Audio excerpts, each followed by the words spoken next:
1:15 p.m. This is the Sri Lanka Broadcasting Corporation.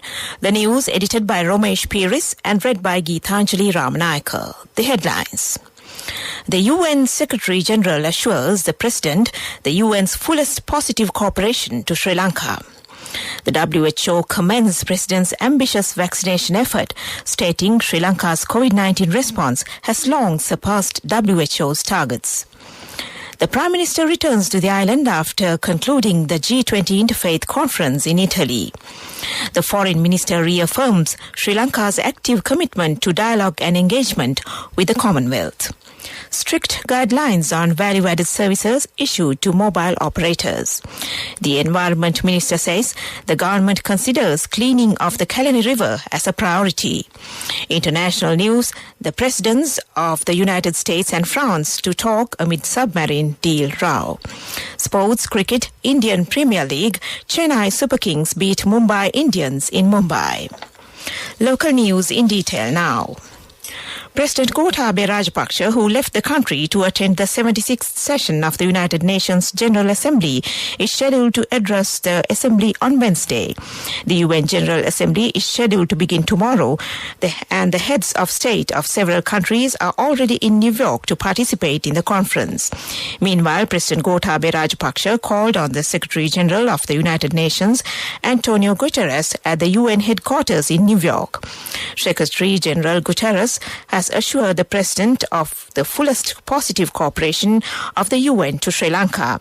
Furthermore, the Foreign Ministerial Level Conference of the General Assembly will begin today. The President's media unit said the President is also scheduled to address the Food Systems Summit on September 23rd and the High-Level Dialogue on Energy on September 24th. Issuing a media release, the World Health Organization said that President Gotabaya Rajapaksa's ambitious vaccination effort that spearheads Sri Lanka's COVID-19 response has long surpassed WHO's targets. Moreover, it stated that Sri Lanka has reached an important milestone with 50% of the population fully vaccinated. The WHO statement further read that it is also likely to surpass its own target of vaccinating 60% of the population by December 31st, 2021. Meanwhile, the total number of fully vaccinated persons against COVID-19 in Sri Lanka crossed the 11 million mark on Saturday. As per the Health Ministry's Epidemiology Unit statistics, Sri Lanka has administered a total number of 24,803,998 doses of COVID vaccines by yesterday. Accordingly, a total of 13,749,897 people have received at least one dose of the COVID-19 vaccine and 11,054,101 people have completed the full vaccination. In the meantime, the Ministry of Health operated over 143 COVID-19 vaccination clinics are in operation across the island today. The ministry also confirmed the receipt of another stock of Pfizer COVID vaccines which arrived at the Bandaranaike International Airport this morning. The vaccine consignment consists of 73,000 doses.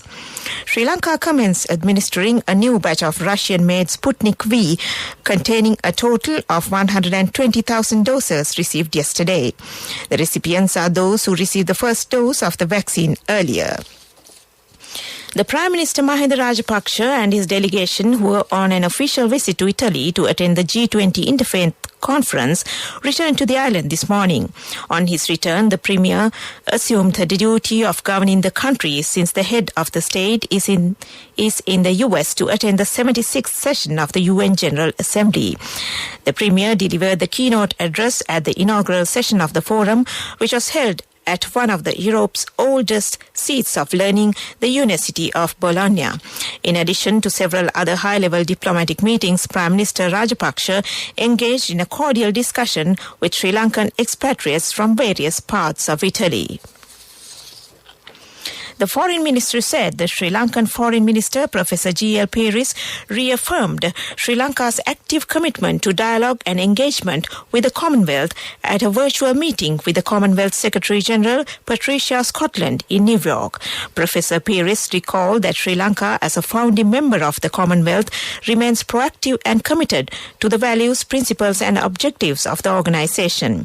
He asserted Sri Lanka looks forward to further collaboration with the Commonwealth in a number of areas, including commerce, education, vocational training and climate change.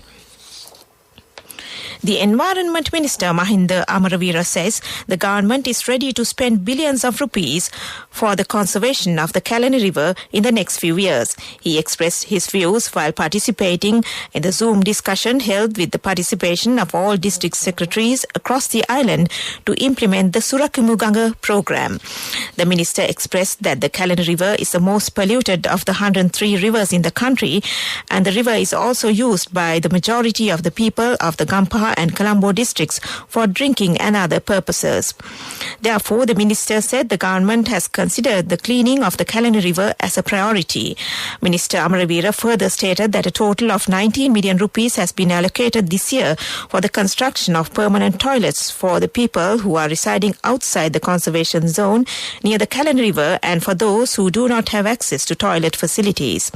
Minister Amaravira also instructed the district secretaries to submit more projects for the conservation of the Kalani River, as the Surakumuganga program will be implemented in the next few years as well. This news comes to you from the Sri Lanka Broadcasting Corporation. The Ministry of Mass Media plans to establish a centre for persons with disabilities in Sri Lanka to coordinate among themselves as well as with the outside world to meet their special needs without any difficulty. The centre will be located on the ground floor of the Media Development Centre building of the Government Information Department. The decision was taken by Media Minister Dallas Alhapperuma following a recent discussion with a delegation of persons with disabilities on how the centre should be set up to suit the needs of persons with disabilities. The Department of Prisons says 89 prisoners have been released under a presidential amnesty on the occasion of the Prisoners' Day, which fell on the 12th of September. The Department of Prisons said 89 prisoners who were imprisoned for minor offences were released under the presidential amnesty. Among the released prisoners are 10 inmates of Mahara Prison, 7 inmates of Bogambara Prison and 5 inmates of Valikada Prison. The prisoners who received the presidential pardon have been subjected to PCR tests, and the Department of Prisons has decided to release the inmates only after receiving the reports of the PCR tests and only those who have not been infected with the coronavirus. That ends local news. A mother knows the pain of each member of the family. Siddhalepa, the trusted relief for aches and pains. An effective therapy for relief from cold, sneezing, flu, headaches, swelling due to toothaches, rheumatic, discomforts, and muscular aches and pains. Siddhalepa, the Vidya Mahatmya in every home. The main news story is brought to you by Siddhalepa Vidya Mahatmya. Strict guidelines on value-added services have been issued to mobile operators. The Telecommunications Regulatory Commission of Sri Lanka said that a comprehensive framework and guideline to be adhered to by all telecommunication operators was formalized to ensure consumer protection in terms of value-added services offered by service providers. Value-added services has been noted as a widely consumed aspect of overall services provided by telecommunications operators to its clientele. However, it has been noted that significant amount of customer complaints increasing over the years in terms of disputes on subscriptions as well as billing by operators. With the above, the regulator has initiated proceedings to ensure a stringent legal and regulatory framework for value-added services for mandatory adherence by all telecommunications operators. And that was our main news story. The main news story was brought to you by Siddhalepa Vidya Mahatmya. Brush your teeth twice a day for healthy teeth and gums. Supiriviki and Kakulu, your trusted brands in oral care for many years. Supiriviki Ayurvedic toothpaste for adults. Kakulu Ayurvedic toothpaste for kids. 9 Ayurvedic ingredients of Supiriviki will protect your teeth and strengthen your gums. Supiriviki and Kakulu, products from Siddhaleba.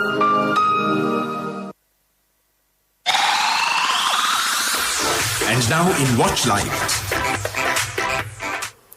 The Government Medical Officers Association Secretary Dr. Shanal Fernando says, due to a belief in a super vaccine, intimidation of people by various parties spreading malicious myths about the effects of vaccination, people between the ages of 20 and 30 are hesitant to obtain any type of vaccine currently available. Dr. Fernando stressed, owing to this reason, the country would lose the benefits of vaccination to control the epidemic and would not be able to reach the expected 70% threshold of vaccination. He further added, at present, the Health Ministry has reported that 50% of the population in the country had received both doses of COVID vaccines until now. Therefore, by beginning of October, 50% of the total population of the country will be fully immunized against the pandemic. Hence, the GMOA requests their said age group to get their COVID vaccinations as soon as possible to reduce complications and ever-increasing death rate due to not getting vaccinated. And that was our Watchlight segment. World News. In the headlines, the presidents of the United States and France to talk amid submarine deal row. The first Hong Kong election held under pro-Beijing system. Manny Pacquiao to run for Philippine president. World news in detail now. The presidents of the United States and France will speak over the phone in the coming days. It will be their first talk since a diplomatic row erupted over Australia's decision to cancel its submarine deal with France. French government spokesperson Gabriel Attal announced the planned call between Joe Biden and Emmanuel Macron. Attal said the US leader requested the conversation. Australia decided to scrap its plan to develop submarines with France and instead opted for US and the UK technological support to acquire its first nuclear-powered submarines. Select Hong Kong residents voted on Sunday under a new electoral system to choose members of the election committee who will pick the territory's next leader. Sunday's election was the first since the Standing Committee of China's National People's Congress decided in March to revise the election system for Hong Kong's Chief Executive and Legislative Council. The election committee was expanded from 1,200 to 1,500 members, but many were chosen without a vote. The first vote under the new electoral system will choose 364 members. A vetting committee had been set up to check whether candidates are loyal to the government. The committee will vote to choose the chief executive in March next year. The election of the Legislative Council is scheduled for December. Philippine Senator Manny Pacquiao, well known as a boxing star, has announced that he will run for president in 2022. Pacquiao spoke about his intention to run in the election slated for May at an assembly of a governing party faction. Pacquiao criticized the administration of President Rodrigo Duterte for abuse of power and corruption. He warned that politicians he holds responsible for corruption will soon end up in jail. Registration of candidates will begin next month. Back to the headlines of the world news. The presidents of the United States and France to talk amid submarine deal row. The first Hong Kong election held under pro-Beijing system. Manny Pacquiao to run for Philippine president. And that ends World News. In development news, the Port City Colombo, the largest and the most ambitious development project undertaken in Sri Lanka, proudly marks its 7th anniversary since the initial land reclamation work commenced in 2014. During this period, the project has committed $1.4 billion of foreign direct investment to Sri Lanka for initial reclamation and internal infrastructure development. The project is expected to attract $15 billion in the 25 years of its development phase. The phasing of Port City Economic Commission Act in Parliament and the appointment of the Commission is a significant milestone for Port City as it marks 7 years of existence. And that was development news. Sports news. Cricket news. The Indian Premier League returned in dramatic fashion as Chennai Super Kings staged a super fight back to defeat the defending champions Mumbai Indians. Chennai were reduced to 24 for 4, effectively 24 for 5 because of an injury to Ambati Rayudu in Dubai. Mumbai then never recovered from 37 for 3, closing on 136 for 8 to give Chennai victory by 20 runs. Meanwhile, Virat Kohli has announced he will stand down as captain of Indian Premier League side Royal Challengers Bangalore or RCB days after confirming he will stop being India's T20 skipper. Kohli, aged 32, will step back from his RCB role at the end of the current IPL, which restarted yesterday. He will end his reign as India's T20 captain after the World Cup. The batsman has said he wants to continue as India's Test and One-Day captain. And that was Sports News. A safe, easy and versatile app for all your banking needs. NSB Pay for monetary transactions, bill payments, reloads, credit card payments and Lanka QR transactions. A range of facilities with multiple account registrations. Access to your bank needs wherever you are. Download the NSB Pay app from the Play Store or the App Store for free now. For more information, call your nearest NSB branch or 0112 379 379. Conditions apply. Business News, sponsored by National Savings Bank, the safest place for your money. iPay, a unique payment aggregator introduced by LOLC, Sri Lanka's most valuable and globally diversified financial conglomerate, has become the first entity in Sri Lanka to sign up for the Digital First program launched by MasterCard. The Digital First program was initiated to facilitate an end-to-end digital journey benefiting cardholders, merchants and financial institutions. It was introduced to meet the rising demand for convenient and secure transactions around the world. And that was Business News. Business News, sponsored by National Savings Bank, the safest place for your money. A safe, easy and versatile app for all your banking needs. NSB Pay for monetary transactions, bill payments, reloads, credit card payments and Lanka QR transactions. A range of facilities with multiple account registrations. Access to your bank needs wherever you are. Economic news, courtesy of... Saving money isn't easy when you have responsibility. That's why we promise to give you the best returns and guarantee on your investment. LOLC Finance Fixed Deposits. Maximize your savings. LOLC Finance PLC, incorporated on the 13th of December 2001, is rated SLA stable by ICRA Lanka Limited and is licensed by the Monetary Board of the Central Bank of Sri Lanka under the Finance Business Act number 42 of 2011. In economic news, the United States has provided $40 million in financing to SLBC Bank in order to bolster Sri Lanka's small and medium-sized enterprise sector and assist women entrepreneurs.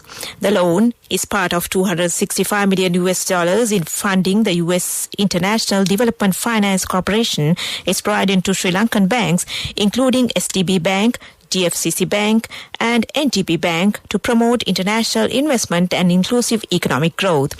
Symbolically delivering the funds at a unique socially distanced ceremony, the U.S. Ambassador to Sri Lanka and Maldives, Elena Teplis, said, and I quote, "Empowered women are a critical component of any thriving economy, and we look forward to continuing to work with our Sri Lankan partners to ensure local women have the tools and resources they need to succeed," unquote. And that was economic news. I bought my daughter a laptop for her work by managing my finances. Whatever the expenses may be, I can't afford to miss out on life's special moments like her birthday or our anniversary. So you need to invest to make your family's future flourish. Saving money isn't easy when you have responsibilities. That's why we promise to give you the best returns on your investment. LOLC Finance Fixed Deposits. Maximize your savings. LOLC Finance PLC, incorporated on the 13th of December 2001, is rated SLA stable by ICRA Lanka Limited and is licensed by the Monetary Board of the Central Bank of Sri Lanka under the Finance Business Act number 42 of 2011. Weather report. The Meteorological Department forecast showers to occur at several places in the Sabaragamuwa and Western provinces and in the Galle and Matra districts. The Met Department further predicts showers or thundershowers to occur at several places in the northern, north central, Uwa and eastern provinces in the afternoon. The general public is kindly requested to take adequate precautions to minimize damages caused by temporary localized strong winds and lightning during thundershowers. And that was the weather report. To end this news broadcast, back to the headlines of this news broadcast. The UN Secretary General assures the President the UN's fullest positive cooperation to Sri Lanka. The WHO commends President's ambitious vaccination effort, stating Sri Lanka's COVID-19 response has long surpassed WHO's targets. The Prime Minister returns to the island after concluding the G20 Interfaith Conference in Italy. The Foreign Minister reaffirms Sri Lanka's active commitment to dialogue and engagement with the Commonwealth. Strict guidelines on value-added services issued to mobile operators. The Environment Minister says the government considers cleaning of the Kalani River as a priority. International news, the presidents of the United States and France to talk amid submarine deal row. Sports cricket, Indian Premier League, Chennai Super Kings beat Mumbai Indians in Mumbai. And with that,